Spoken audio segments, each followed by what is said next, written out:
यो बिल्डिङ बनाउने क्रममा चाहिँ नीतिगत भ्रष्टाचार भयो भन्दै अहिलेका काठमाडौँ मेयर बालेन शाहले चाहिँ यसलाई भत्काउनु पर्छ भनेर बाहिर बोलिरहेका छन्। तर आधिकारिक रूपमा चाहिँ बाहिर धारणा आएको छैन। यो विषयवस्तुमा तपाईँको धारणा के छ? भत्काउनु पर्छ या यसलाई पुनर्निर्माण गर्नुपर्छ? यो विषयवस्तुमा तपाईँले कमेन्ट गर्नुहोला। यो निर्माणाधीन भ्यू टावर 5 वर्षभित्रमा सम्पन्न गरिसक्नु पर्नेमा अहिलेसम्म पनि सम्पन्न हुन सकेको छैन। जब एउटा टावर सम्पन्न गर्नको लागि सरकारले नीति तथा कार्यक्रम चाहिँ सही तरिकाले परिचालन गर्न सक्दैन भनेदेखि अनि ठुल्ठुलो परियोजना हामी कसरी गर्न सक्छौँ?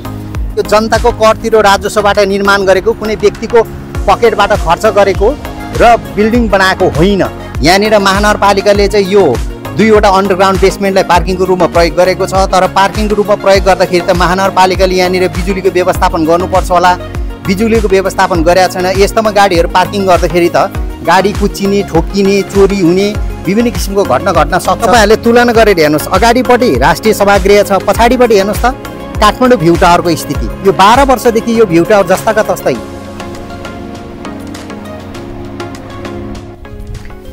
देश विदेशमा रहनुभएका सम्पूर्ण नेपाली दाजुभाइ तथा दिदीबहिनीहरूलाई आजको यस ब्लगमा पनि स्वागत छ। आजको यस ब्लगमा विशेष गरी काठमाडौँको रत्नमार्ग स्थित काठमाडौँ भ्यू टावरको बारेमा हामी तपाईँलाई जानकारी गराउन खोज्दैछौँ। यो 2071 सालमा नै सम्झौता भएर 5 वर्षभित्र सम्पन्न गर्नुपर्ने भ्यू टावर हो। तर अहिलेसम्म 12 वर्ष बितिसक्दा पनि यो भ्यू टावर निर्माणले गति लिन सकेका छैन। यो विषयवस्तुमा आजको हामीले भ्लग निर्माण गर्न खोजिरहेछौँ। यो भ्लगलाई पनि तपाईँले बढीभन्दा बढी लाइक, शेयर र कमेन्ट गर्नुहुन्छ भने पूर्ण आशाका साथ हामी पनि नयाँ छौँ, तपाईँहरू पनि नयाँ हुनुहुन्छ भने यो च्यानललाई पनि सब्सक्राइब गरिदिनु होला।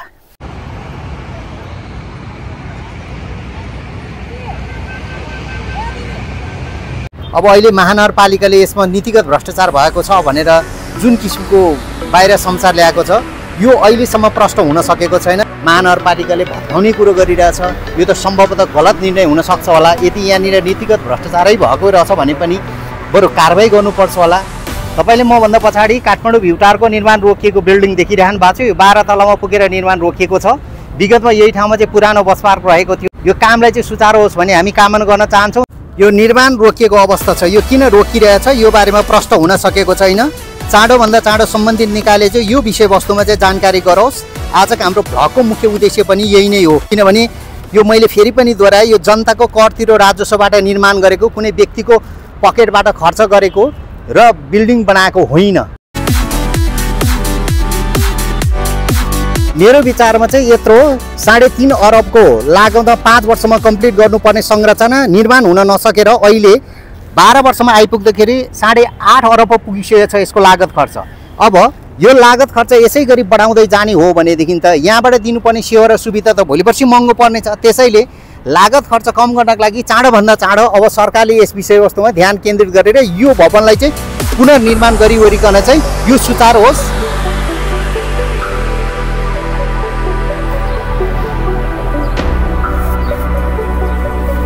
अब काठमाडौँ एक त विश्वको प्रदूषित सहरमध्येमा एक गनिन्छ। त्यही माथि पनि यसरी यो संरचनाहरू समयमा नै सिद्ध्याउन नसक्दाखेरि चाहिँ यसले वायु प्रदर्शन गरिरहेको छ। यसले चाँडोभन्दा चाँडो सरकारले सल्टाइदियोस्, यो भौतिक संरचनाले कम्प्लिट होस्।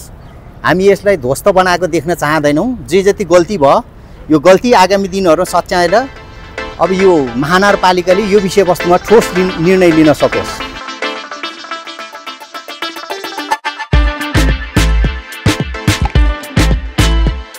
यतापट्टि नेपाल विद्युत प्राधिकरण जसले चाहिँ देशभरिबाट चाहिँ अब लोड सेडिङ हटाउँछु भनेर भनिरहेको छ भने यतापट्टि सँगै रहेको चाहिँ काठमाडौँ भ्यू टावर, जसको चाहिँ 2वटा बेसमेन्ट पार्किङमा चाहिँ बिजुली बत्ती नै छैन। अँध्यारोमा पार्किङ गर्नु परेको छ। अन्डरग्राउन्ड अर्को पार्किङ त पुरै पानीले भरेको छ।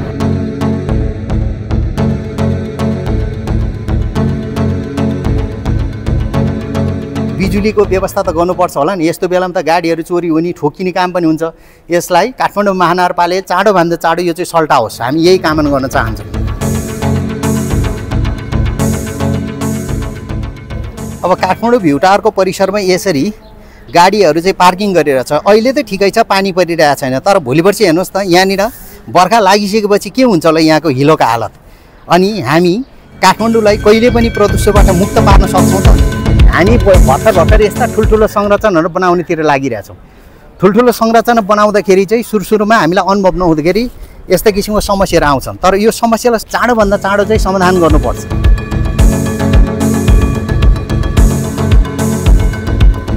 यसरी निर्माण सामग्रीहरू अल्पत्र परेका छन्।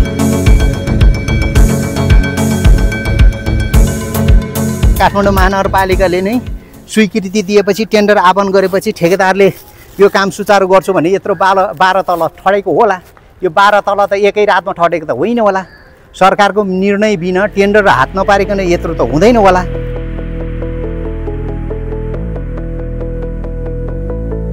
यसरी निर्माण कार्य लथालिङ्ग र भत्ताभङ्ग हुने यो संस्कार भनेको नेपालको पहिलेदेखि नै रहेको छ। किन यस्ता किसिमका नीतिहरू बनाउने बेलामा नै हैन अब यसलाई सही तरिकाले कसरी सम्पन्न गर्ने भनेर गुरु योजना राम्रोसँग किन बनाउन नसकेको होला। अब हामी बाहिरबाट यो प्रश्न त गर्न सक्छौँ, तर भित्र कहाँनिर अल्झेको छ यो विषयवस्तुमा चाहिँ सम्बन्धित निकायले चाँडोभन्दा चाँडो हल गरोस्। नेपालको अन्य विकास परियोजनाहरू पनि यस्तै गरी अवरोध भएका छन्। यस्तै किसिमको अवरोधहरू आगामी दिनमा हामीले देख्नु नपरोस्, हामी यही कामना गर्न सक्छौँ।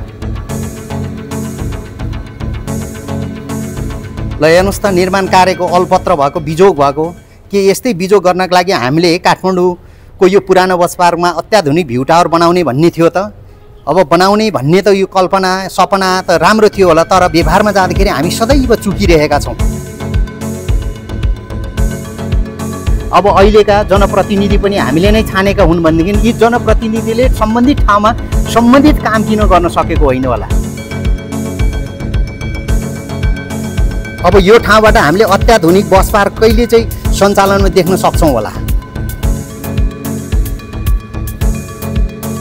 युरोप अमेरिकाको सपना देख्ने, तर व्यवहारमा आउँदाखेरि चाहिँ जुन काम सम्पन्न गर्न सक्नुपर्ने, जब एउटा टावर सम्पन्न गर्नको लागि सरकारले नीति तथा कार्यक्रम चाहिँ सही तरिकाले परिचालन गर्न सक्दैन भनेदेखि अनि ठुल्ठुलो परियोजना हामी कसरी गर्न सक्छौँ।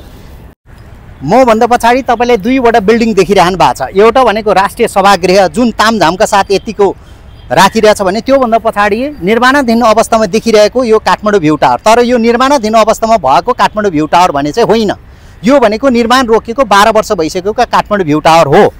त्यसैले गर्दाखेरि चाहिँ यो निर्माण चाहिँ अहिलेसम्म कम्प्लिट हुन सकेको छैन। यहाँ नीतिगत भ्रष्टाचार भएको छ भनेर भनिरहेको छ। अब यो नीतिगत भ्रष्टाचार भएको हो भनेदेखि चाहिँ त्यो जसले भ्रष्टाचार गरेछ तिनलाई कडाभन्दा कडा कानुनी सजाय दिलाउनु पर्यो र यसलाई पुनः सञ्चालन गर्नु पर्यो। यो काठमाडौँ भ्यू टावर भनेको पुरानो बस पार्कमा बनाएको हो। 12 तल बनिसकेपछि चाहिँ यो रोकिएको अवस्था छ। त्यसैले गर्दाखेरि यो कामलाई चाहिँ चाँडोभन्दा चाँडो कम्प्लिट गर्ने हो कि अहिलेको मेयर बाले चाले भने जस्तै यसलाई अब भत्काउने हो कि तपाईँलाई कस्तो लाग्छ? यो विषयवस्तुमा तपाईँको केही विचार छ भने तपाईँले कमेन्टमा राख्न सक्नुहुनेछ। 12 वर्षदेखि निर्माण अल्झिरहेको यो काठमाडौँ भ्यू टावर समयमै सम्पन्न भइदिएको भए यसरी बाटोलाई नै बस पार्क बनाइराख्नुपर्ने आवश्यकता हुँदैन थियो होला।